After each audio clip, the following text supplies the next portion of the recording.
Hi, everyone. Today's going to be a short lecture. Basically, I'm going to give you a preview of part three of the class, looking at the social psychological foundations of social life. So, before we get into the social psychology aspect, what I want to do is kind of take a minute to kind of recap what we did in part two of the class. Part two being, looking at culture as the first dimension of our course framework and looking at how culture connects to our five subtopics in the class, but also is kind of recognizing how culture as a whole contributes to social life.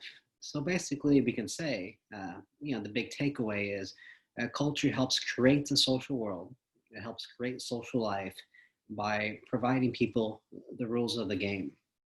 Basically, provides us, what to do, what not to do, how to think, how not to think. And, when everybody gets on the same page, when we share a culture, then we can have a functional society. So breaking it down a little bit, you can look at the Clark reading. The Clark reading really emphasized how culture provides us meanings to understand life, provides us meanings to understand, what is normal, what is not. The Parsons piece looked at how culture provides us both social and personal standards, specifically when it comes to leisure and work. And then when we got into the Sandstrom piece on gender, we looked at how culture provides us expectations on how we should act, how we should appear based upon our sex. And there are consequences when you don't match those norms, when you don't match those expectations. So, you may, biologically speaking, be a male or female, but if you don't act like one, then often people will formally, informally kind of punish you, sanction you. On the other hand, when you do fit the norm, often you're rewarded. You're rewarded in the sense that you're treated normal, or sometimes if you really kind of match expectations of gender, you're elevated to a higher status compared to other people. Lastly, we looked at how culture provides people basically understandings of how the world works as a whole and how people work. And we can tie that into the Leroux book, kind of being socialized in certain cultures within your family. You start to gain a sense of entitlement. We start to gain a sense of constraint. And, the world is yours to do whatever you want with, or the world is going to be up against you. And it's going to be a struggle. So again, all aspects, we can break down in terms of the role of culture. And we'll be doing that as well in the next part of the book. Look at the five subtopics again, that's recognizing the social psychological dimensions of what's going on.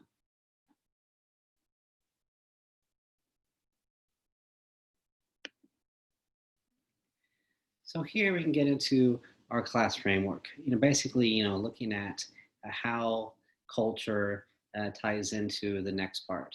And as we get to this next part here, we can ask ourselves two questions. So hopefully by now we recognize that culture is important. All the things we just talked about, that's what it does for society members. That's what it does for society as a whole.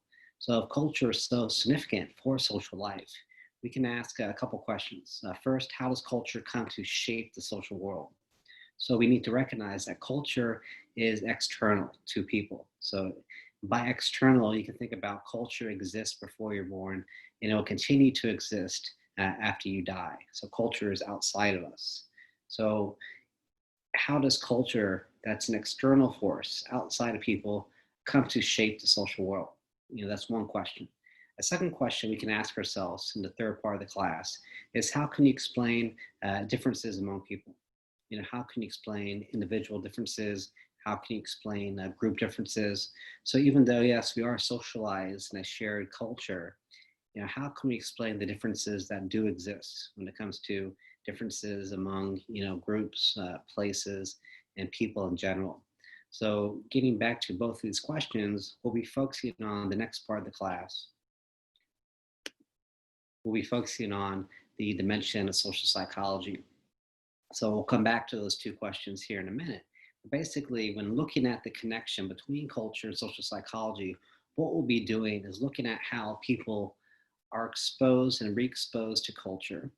And during that process, you internalize it. You make that external cultural force part of your internal social psychological makeup. And so, what you're doing when you make that connection, you're transforming the external cultural ways into personal ways of thinking, personal ways of understanding who you are and who other people are, personal identities and social identities. And also, we internalize culture, and that will shape how we act, our actions. So that's kind of what we're focusing on here, the connection between the two, making that external cultural force part of our internal social psychological makeup.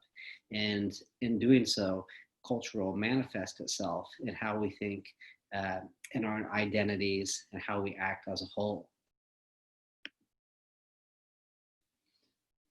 So overall, we can say that this link between culture and social psychology is an important link because it answers our two questions: how culture comes to shape the social world.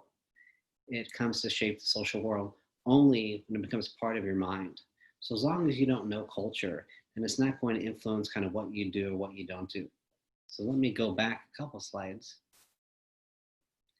And if you go, down to the bottom image of the handshake, I think about this because when I was traveling in India, I just kind of by chance, I shook a kid's hand, and I shook his hand with my left hand, and he was kind of taken back by this, and he slapped my hand.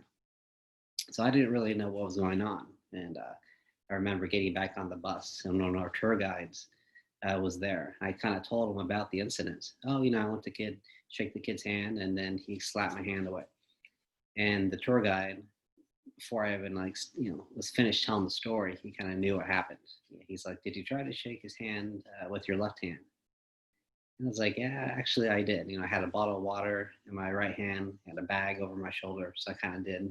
When these reach around handshakes."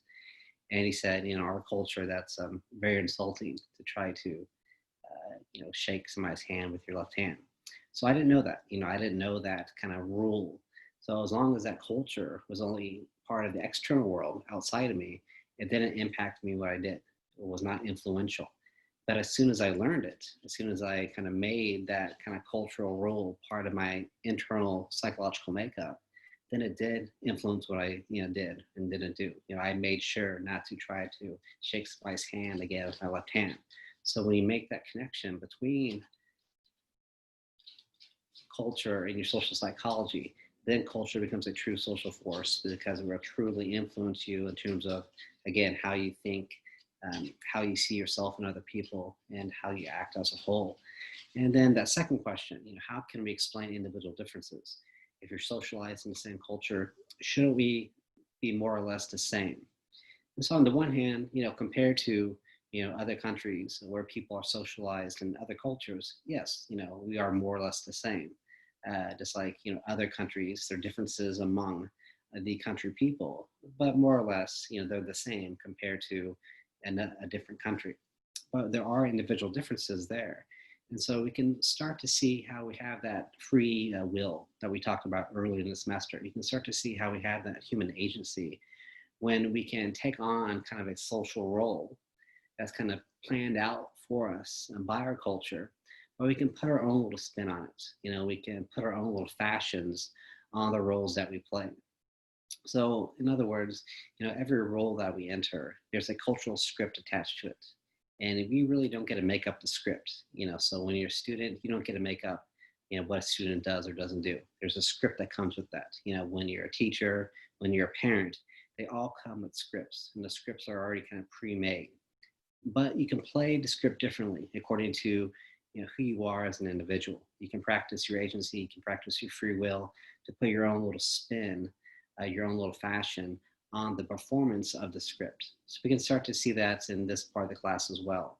And so we'll be looking at how social psychology ties into those 5 subtopics, revisiting the same subtopics we talked about in part 2.